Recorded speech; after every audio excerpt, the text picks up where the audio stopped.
নমস্কার বন্ধুরা, অন্নপূর্ণা কুকিং 2.1 তোমাদের সবাইকে স্বাগত।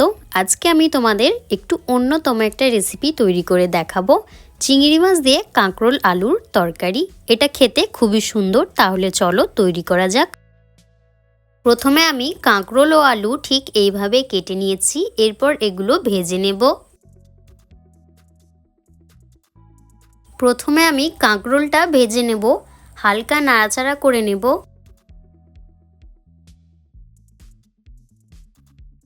হালকা নাড়াচাড়া করে নেবার পর দিয়ে দেব হাফ চামচ নুন ও হাফ চামচ হলুদ গুঁড়ো।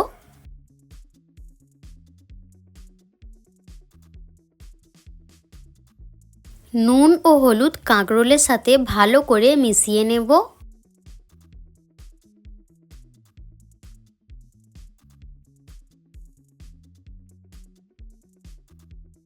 কাঁকরোলটা হালকা ভাজা হয়ে গেলে এটাকে তুলে নেব।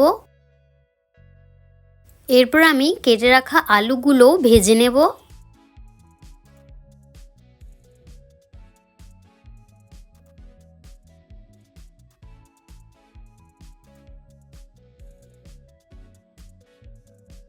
আলুটাকেও হালকা নাড়াচাড়া করে ভেজে নিতে হবে।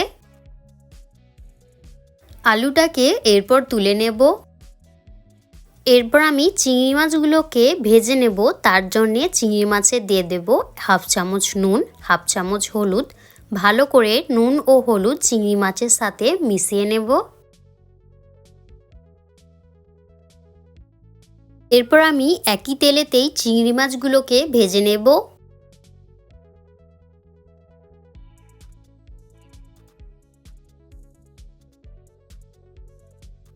চিংড়ি মাছগুলোকে হালকা করে ভেজে নেব।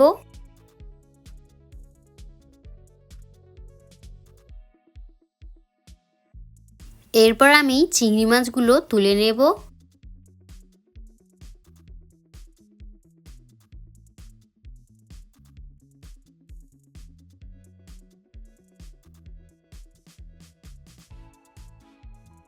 এদিকে আমি একই তেলেতে দিয়ে দেব হাফ চামচ কালো জিরে, দিয়ে দেব দুটো গোটা লঙ্কা,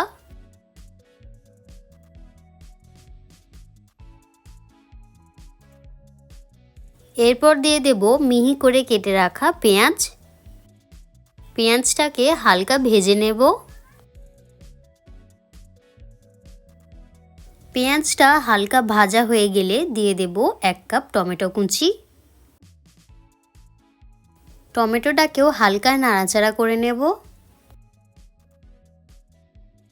সব কিছু হালকা নাড়াচাড়া করে নেবার পর দিয়ে দেব 1 চামচ কাশ্মীরি লঙ্কার গুঁড়ো, 1 চামচ হলুদ গুঁড়ো, 1 চামচ নুন। সব কিছুকেই একসাথে ভালো করে মিশিয়ে নেব। এরপর দিয়ে দেব 1 চামচ ঝাল লঙ্কার গুঁড়ো। আবারও একবার সমস্ত কিছুকে ভালো করে মিশিয়ে নেব।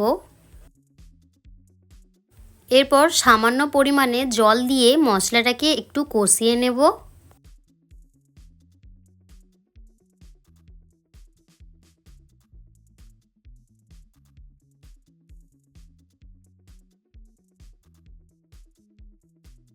এদিকে আমি 1 চামচ সর্ষে ও 1 চামচ পোস্ত বেটে নেব। মশলাটা থেকে যখন তেল ছেড়ে দেবে ওই পেস্ট মশলাটা এর মধ্যে দিয়ে দেব। সর্ষে ও পোস্ত বাটা দেওয়ার পর আরও একবার মশলাটাকে ভালো করে কষে নেব। এরপর কাঁকরোল ও ভেজে রাখা আলু মশলার মধ্যে দিয়ে দেব।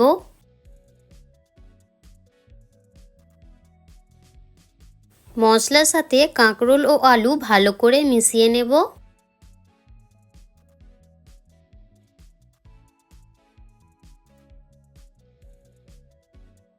এরপর এর মধ্যে দিয়ে দেব ভেজে রাখা চিংড়ি মাছ।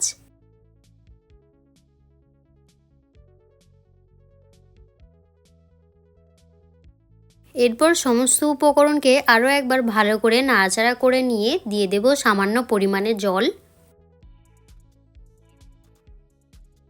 জলটা দেবার পর হালকা নাড়াচাড়া করে নিয়ে 10 থেকে 15 মিনিট এটাকে ঢাকা দিয়ে রেখে দেব।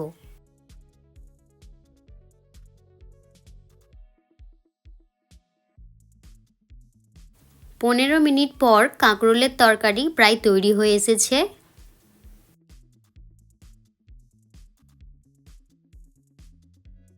এরপর এর মধ্যে দিয়ে দেব 3টে চেরা কাঁচা লঙ্কা, দিয়ে দেব 1 চামচ গরম মশলা। গরম মশলাটা দেওয়ার পর তরকারির সাথে ভালো করে মিশিয়ে নিতে হবে। গরম মশলাটা মিশিয়ে নেবার পর কাঁকরোলের তরকারি একদম রেডি। তো বন্ধুরা, ভিডিওটা যদি ভালো লেগে থাকে তাহলে একটা লাইক করে দেবে ও চ্যানেলে যদি নতুন হয়ে থাকো তো চ্যানেলটা সাবস্ক্রাইব করে দেবে, যাতে পরবর্তী ভিডিও সবার আগে তোমার কাছে পৌঁছয়। দেখা হচ্ছে নেক্সট ভিডিওতে।